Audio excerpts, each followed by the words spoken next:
Bom dia, Elton. Eu estou aqui com Elton Siqueira Moura. Me corrija se eu estiver errado em alguma das informações, Elton.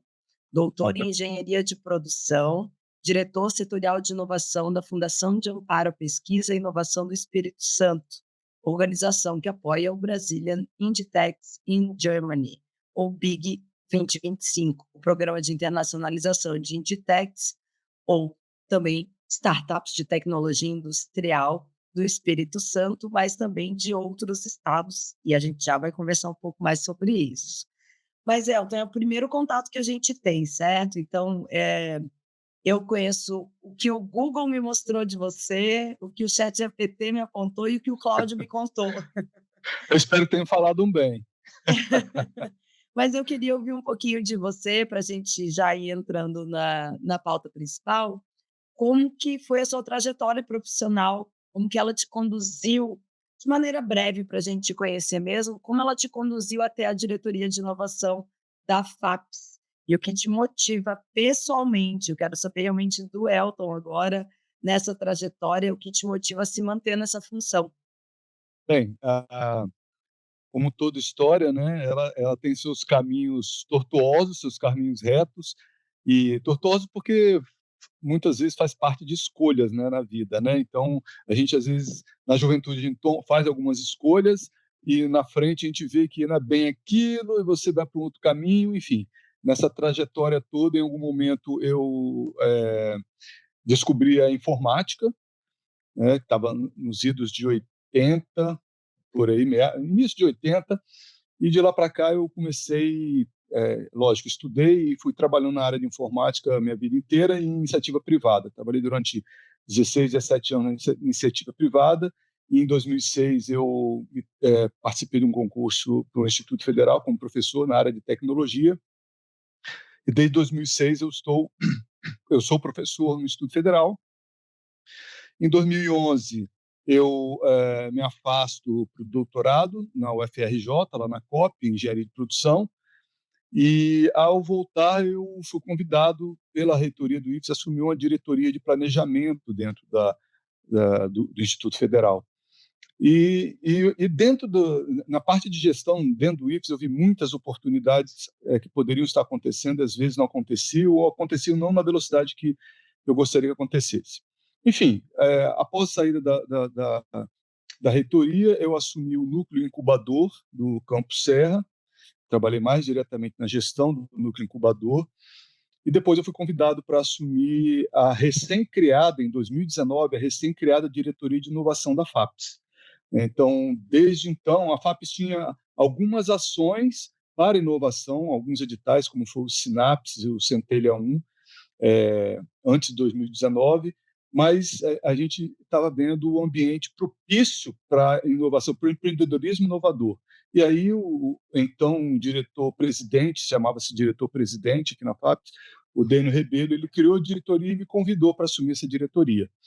E de lá para cá foram muitas ações, muito trabalho, muito apoio inclusive do ecossistema, o FindesLab e todo o ecossistema de ambiente promotor de inovação que tem nos ajudado, porque eu sempre digo que a FAPES não faz nada, ela apenas suporta e apoia as ações individuais desses grupos do ecossistema.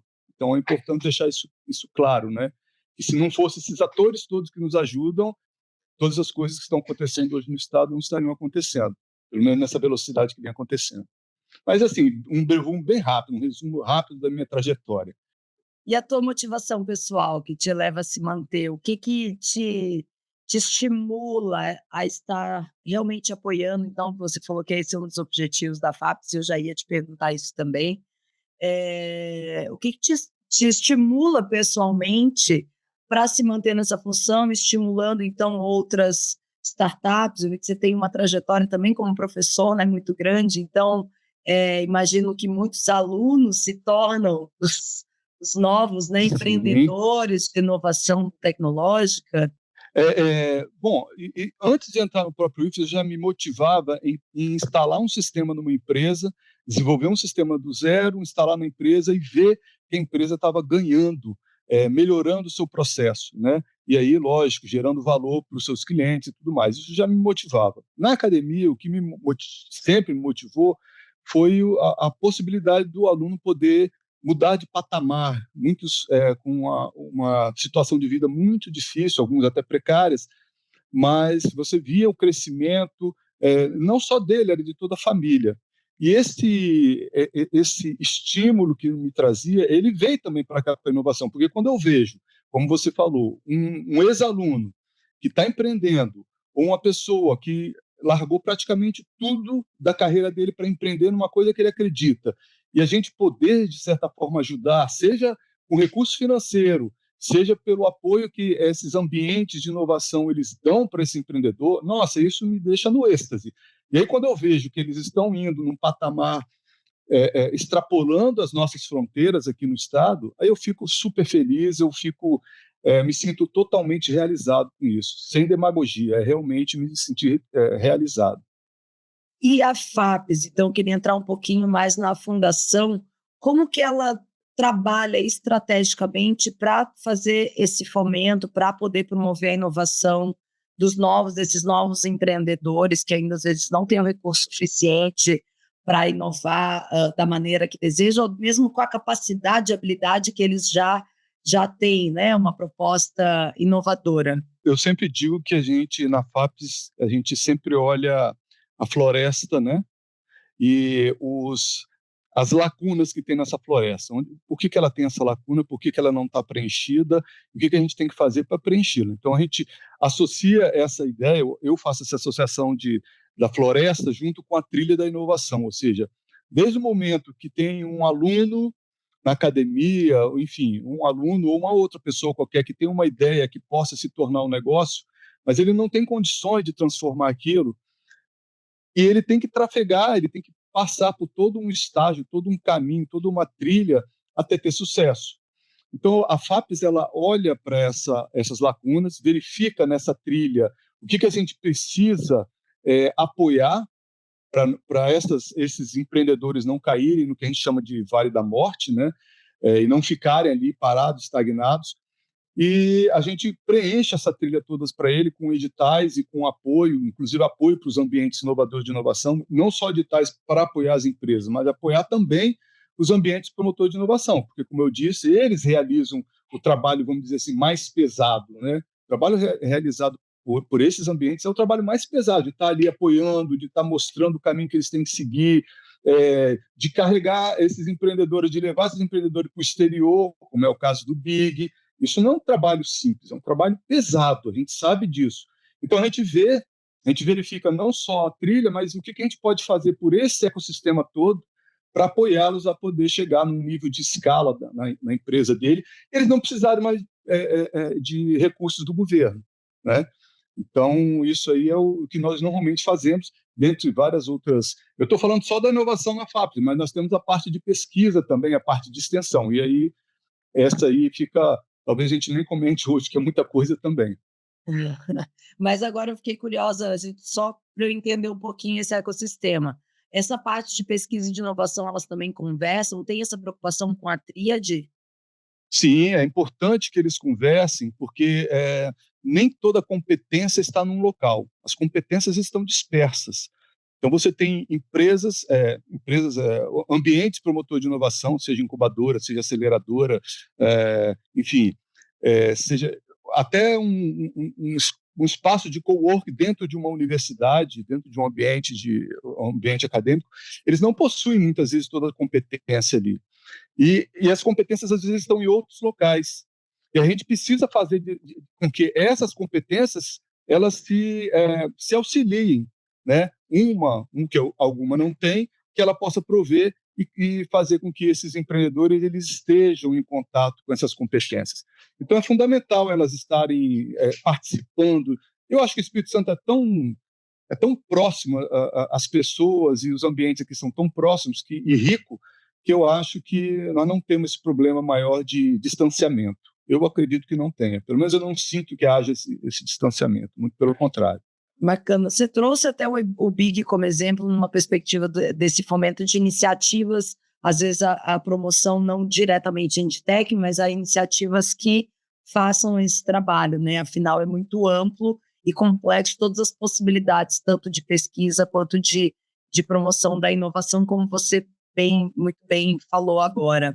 Então, eu queria entender, né, a partir do momento que o Big tem como foco conectar essas Inditex, ou as startups de base tecnológica e industrial brasileiras, com oportunidades na Alemanha, o que motiva a Fabs, então, né, a partir disso que você trouxe, a apoiar especificamente essa iniciativa, né? Então, de que forma o Big se alinha a esses objetivos? Você falou brevemente ali, eu queria que a gente aprofundasse um pouquinho mais, por gentileza. Em 2023, o Findeslab apoiou o Brazilian Inditex in Germany, e me convidaram a participar da missão.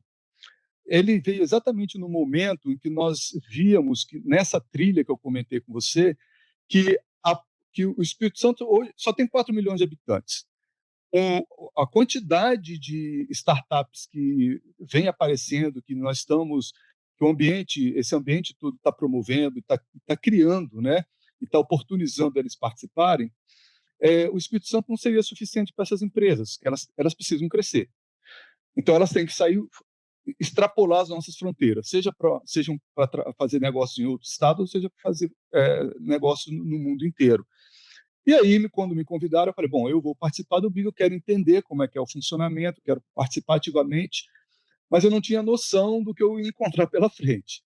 Pois bem, participei, fui nos eventos, na missão e nos eventos que tinham sido programados na missão, e eu fiquei, assim, super feliz em ver, como eu disse para você, quando a gente vê um empreendedor ou um aluno, né, como eu falei anteriormente, ele crescendo, né, eu vi também isso nas empresas que participaram naquela missão, que elas, no primeiro momento que eu as estava observando, que eu fui mais como um observador, os empreendedores, de certa forma, temerosos, preocupados em o que eles iam encontrar naquele momento. E aí a equipe que estava naquela missão, ela foi super profissional, deu todo o apoio, não deixou eles se preocupassem com absolutamente nada de logística, e apenas que eles se focassem no negócio deles, na apresentação deles, e foi dando toda a dica à medida que a gente se deslocava entre as cidades na Alemanha. E você via o comportamento deles no primeiro momento e o comportamento no final. A satisfação de vitória que eles sentiram no final. E eles viram que não era nada de assim, oh meu Deus, eu estava tão preocupado, eu achava que eu não ia conseguir nada, e algumas empresas conseguiram fechar negócio. Isso me trouxe uma motivação maior, falar, bom, nós temos isso para os Inditex, por que não abrir para outros negócios aqui no estado, outras verticais aqui no estado, como foi as AgriFood Techs, as Impact Techs, a Retail Techs, que nós colocamos num programa maior chamado Brazilian Startups Worldwide, BSW, onde as missões iam ficar enganchadas, né, atreladas a esse grande guarda-chuva. Primeiro essas 4 missões. E aí nós retornamos agora com o Big 2025, dado o sucesso da versão anterior, e aí eu vou novamente nessa missão para ver o que a gente pode fazer, além do que já nós estamos fazendo, para cada vez melhorar o serviço, entregar um serviço melhor para a comunidade. Então, assim, a satisfação é imensa em ver esses resultados acontecendo, em ver no caso agora as Inditex, poderem ter oportunidade de fazer negócios lá fora e de entender toda a dinâmica que acontece na relação entre os europeus, no caso os alemães, né, que não é uma negociação fácil, algo, são culturas diferentes e relacionamentos, e formas de relacionamento diferentes que eles têm que aprender. Eles estão aprendendo, na realidade, a equipe do Findeslab, eles capacitam essas pessoas para aquele ambiente, para aquele local, como que eles têm que se comportar. Então, assim, a minha expectativa é a máxima possível, estou super feliz com os resultados, espero que a gente consiga manter o programa durante muitos anos. Ai, bacana. Você já me respondeu algumas perguntas que estavam previstas, mas eu vou querer aprofundar um pouquinho, que você falou dessas expectativas. Você já participou, então, da missão 23 e volta a participar agora da missão, então você vai junto com o grupo. A partir daquela experiência, dessa vez, nessa missão, você já vai com um outro olhar, com uma outra expectativa sobre esse olhar? Então, como professor, como pesquisador, como alguém que está nessa função, né, de pensar em novas possibilidades de expandir os negócios das startups do Espírito Santo e também brasileiras, afinal de contas, o Big estimula também outros estados, né, que você também trouxe isso na sua fala. Tem algum diferencial na sua participação na missão da FAPES, junto à missão à Alemanha com as Inditex? Sim, o nosso objetivo agora, inclusive o diretor-geral da FAPES, ele irá comigo. O nosso objetivo agora é fazer uma aproximação maior dos ecossistemas. Até então nós estamos, e é o objetivo do programa, né, de levar essas Inditex para fazer negócio lá fora. Mas nos atrai também que o Espírito Santo seja um hub aqui no Brasil, né, para que outras startups do exterior elas montem negócios aqui a partir do Espírito Santo. Entendeu? Então, o que nós iremos fazer agora nessa missão para a Alemanha e nas outras que sucederão é tentar fazer uma aproximação dos ecossistemas e atrair também startups de âmbito tecnológico para cá, no caso Inditex, para aqui para o Espírito Santo. E que a gente possa fazer, quem sabe, montar até parcerias. Recentemente, a FAPES lançou um edital de parceria entre startups, inclusive eram 5 vagas, eram 5 contratações que nós íamos fazer e deram mais de 28 propostas, submissões de propostas no exterior. Nós ficamos assim, nossa, tem algo diferente aqui acontecendo e a gente precisa prover a esses empreendedores. Então, nesse momento, é lógico, a gente quer evoluir o programa, mas a gente quer também atrair esse ecossistema lá de fora para aqui, para o nosso ambiente. Porque essa interação é muito importante. E tornar isso algo comum, corriqueiro, e que seja direto, as startups possam relacionar direto com esses ecossistemas, e os ecossistemas do exterior virem para cá. Além disso, nós temos interesse também de fazer parcerias com a academia, levar alunos também e professores que possam interagir dentro dessa temática da indústria 4.0. Então, esse agora tem sido o nosso foco nessa missão. E, lógico, participar do evento como um todo, né? Mas o foco são os ecossistemas, aproximação dos ecossistemas cada vez mais. A gente falou do ecossistema de inovação, eu queria que você me falasse um pouquinho, então, justamente pegando esse gancho, para eu entender, quando você fala do ecossistema, do que a gente está falando exatamente, né? E considerando também que existe um ecossistema do Espírito Santo, que já está conectado com outros ecossistemas de outros estados, né? Já faz um trabalho muito amplo em cima disso, já apoia iniciativas e tem suas próprias iniciativas a partir disso, dessa lógica. Como que essa conexão toda é importante para o desenvolvimento tecnológico industrial, tanto do Espírito Santo, com esse objetivo de se tornar uma hub de inovação, como para o desenvolvimento industrial do país, considerando que tanto o governo federal quanto o governo do estado do Espírito Santo tem fomentado e tem incentivado financeiramente, inclusive com apoios hã, milionários, trilionários, para levar a indústria a outro patamar, e que é o que o Big se propõe, considerando que afirma constantemente, desde a sua primeira edição, que nós, brasileiros, temos condições, temos tecnologia de ponta que faz sentido para o mercado europeu e para o mercado alemão. Eu queria entender um pouco, queria que você me explicasse um pouco de todo esse ecossistema, como ele se conecta, né, dentro do território do local ao global. É importante, interessante essa pergunta, ela dá várias nuances, né, de resposta. Mas nós aqui na FAPES nós temos visitado alguns ambientes promotores de inovação, sejam incubadoras, sejam aceleradoras, sejam parques tecnológicos, são ambientes que promovem a inovação. E no ano passado, a última viagem que nós fizemos aqui na FAPES foi no fórum do Confap, das fundações do Brasil inteiro, que foi no Rio Grande do Sul, e nós visitamos a Tecnopuc. E nós ficamos maravilhados com a história, vamos chamar a história de vida do Tecnopuc, né, o life cycle deles, até chegarem na situação que eles estão. Então, a gente vai nesses ambientes, observa e verifica o que a gente pode fazer e trazer como resultados positivos e também o que eles passaram de dificuldades, né, trazer para que a gente possa, se não seguir o mesmo caminho, pelo menos superar algumas barreiras e dificuldades. Então, é muito importante a gente estar em contato com esses ambientes, né, e conhecer a história deles. Lógico, não dá para copiar um ambiente e trazer para o Espírito Santo, a gente tem que verificar e adequar o nosso ambiente. E assim como um outro país, a gente também vai lá, aprende como que eles estão trabalhando, qual o foco que eles estão, que contexto que eles estão dando. Hoje a gente está num contexto muito louco agora para a indústria, né, nessas ações que os Estados Unidos têm feito, em taxação, que por um lado é muito difícil, por outro lado abre oportunidades gigantescas com outros países, né? Então essa geopolítica toda que circunda a economia, envolve indústria, comércio, tudo, logística, tudo, isso pode ser uma oportunidade para nós no Espírito Santo. Então a gente tem olhado isso também.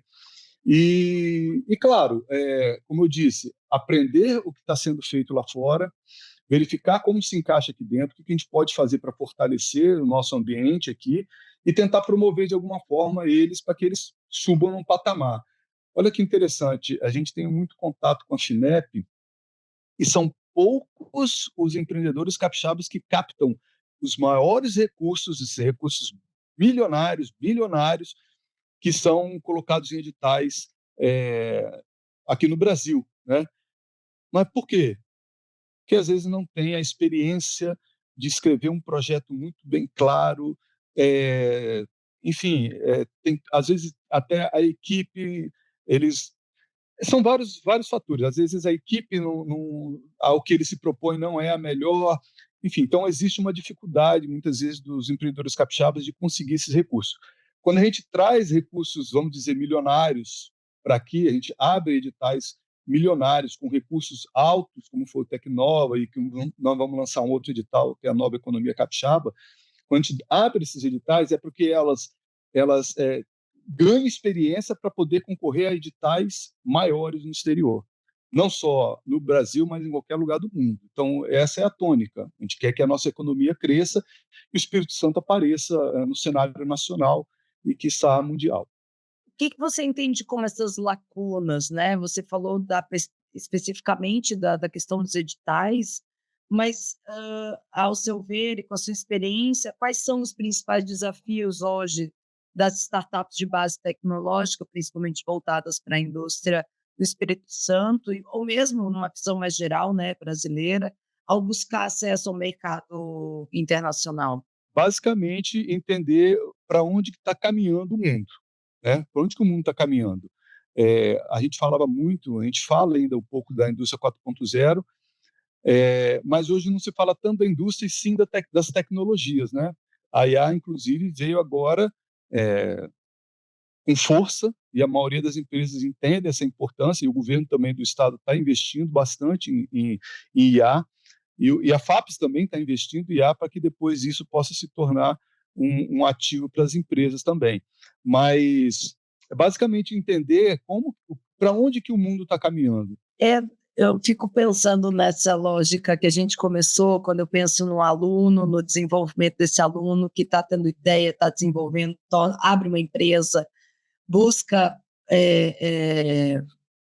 dar sustentabilidade ao negócio, né? Onde encontram essa informação? Qual o caminho? Qual é a fórmula para chegar? Né? Então, eu me pergunto, e daí passo essa pergunta para você brevemente,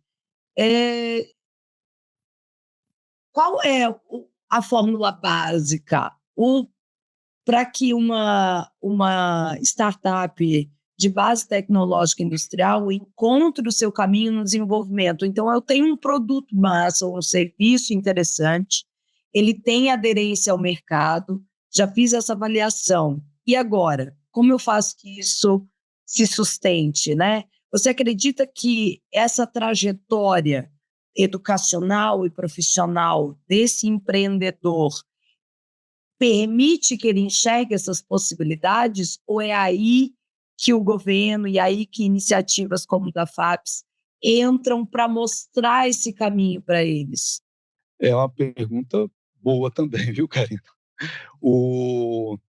Assim como eu falei no início, A FAPES depende desses atores, né? Então, vamos dizer que tudo começa lá na academia, né? A ideia surge lá dentro, e a grande maioria surge lá dentro, seja num curso de graduação, seja numa pós-graduação, mestrado ou doutorado, mas a grande maioria começa na academia, com ideias. Se a instituição de ensino ela não promover isso, ela não fazer algumas mudanças, inclusive estruturais, para poder pegar essas ideias que os alunos estão tendo ali, motivá-los a ir cada vez mais empreendendo e tornando aquilo, pensando naquilo no negócio, e é o que está acontecendo hoje no Brasil, tá? O Brasil tem se tornado um dos maiores empreendedores do mundo, criando novos negócios. As pessoas não querem mais, a grande maioria não quer mais estar numa empresa, eles querem empreenderem, né? Então, assim, eles precisam, todo esse ambiente, ele precisa dar o apoio necessário para essas pessoas poderem levar da ideia até o produto final e fazer um negócio. Eu vou pegar um exemplo típico de mostrar como que isso funciona, foi o edital de Centelha. O edital Centelha 1, no Espírito Santo, foram 3.600, se eu não me engano, 3.600 submissões de ideias, de propostas para o edital. Bateu mais do que o dobro do segundo lugar, do Centelha 1, que foi Santa Catarina, que foi 1.200 e alguma coisa. Então, nós fomos 3.600, assim, um absurdo. O Centelha 2, que foi logo após a pandemia, nós também atingimos um ápice em relação aos outros estados. Foram 1.000 e tantas submissões, não me recordo agora, 1.200 alguma coisa. O segundo, acho que tinha sido 600 ou 700, não me recordo direito os números, mas nós ficamos também entre os primeiros. E o Espírito Santo, a partir desse momento, ele se sobressai, e os outros estados, olha, opa, tem alguma coisa acontecendo diferencial aqui. Agora, eu tenho que admitir que o sucesso desses empreendimentos se deu por conta da academia. Vou citar aqui, e eu acho que é importante citar o caso da UVV, né, que ele, só na primeira edição, ele conseguiu movimentar toda a instituição, todos os cursos, todos submeteram ideias. Mas tem ideia que não vai virar negócio. Não importa. Essa ideia, só o fato dele estar pensando em resolver um problema, em estar indo adiante, tentando ir adiante com um negócio que talvez ele nem acredite, mas pode ser que esse ambiente mostre que, se ele fizer algumas mudanças na ideia dele, aquilo pode realmente vingar, se tornar um grande negócio. Isso já para nós nos basta, porque você está vendo a movimentação, né? Então, assim, novamente, é preciso que a base, a academia, até o ensino técnico também, isso tem participado também, que eles motivem essas pessoas, esses alunos, a ter ideias e transformar aquilo em negócio. Acho que isso é fundamental. E, claro, ao longo do caminho, tudo muda, né? Mudou na minha trajetória de vida, muda na trajetória de todo mundo também. E vai com o amadurecimento também, né, desse empreendedor. E aí, esse amadurecimento que acontece, então, a gente pensando no indivíduo, né, que saiu, que, como você trouxe ali, a gente pensando nessa ideia de um aluno se desenvolvendo e o papel do Estado de fomentar e de facilitar esse caminho de inovação para alimentar esse ecossistema e esse ciclo, essa sustentabilidade do processo inovador. Como você enxerga a maturidade tecnológica dessas propostas, já que você está atento a todas essas possibilidades dentro dos editais, as propostas que vocês recebem nesses últimos anos, como você tem visto essa maturidade, pensando especificamente na maturidade da indústria 4.0, das soluções para a indústria 4.0, quando a gente pensa no mercado como a Alemanha, né? Então, como você enxerga essa maturidade das Inditex capixabas e também das Inditex brasileiras para emergirem no mercado alemão? Eu cada vez eu fico mais satisfeito quando eu vejo startups capixabas fazendo negócio, ou empreendedores capixabas fazendo negócio no exterior. E existem vários exemplos, né, que a gente poderia estar citando. Não é fácil, o caminho não é fácil, tá? Mas eu vejo que, se essas startups, se elas cada vez mais associadas com, com a academia, porque ali tem as novas tecnologias chegam, tem os pesquisadores que estão trabalhando. Se você atrela o serviço deles, que eles têm hoje, com o que está sendo desenvolvido na academia, se houver essa relação, e muitas delas têm, você tem condição de acessar qualquer mercado. O mercado alemão é um mercado como o outro em termos de tem suas dificuldades para você fazer relação. Na vez que eu fui na missão, o que assim eu percebi é que os brasileiros eles são muito inventivos e ágeis. O alemão ele é muito, e aí não é uma crítica, né? Eles fazem um planejamento e seguem estritamente o planejamento, né? E é muito difícil você mudar um planejamento, mesmo que você está numa indústria e montou aquele planejamento. Às vezes acontece algumas mudanças que não são muito, não só o alemão, mas vários países que têm um contexto baixo de mudança, né?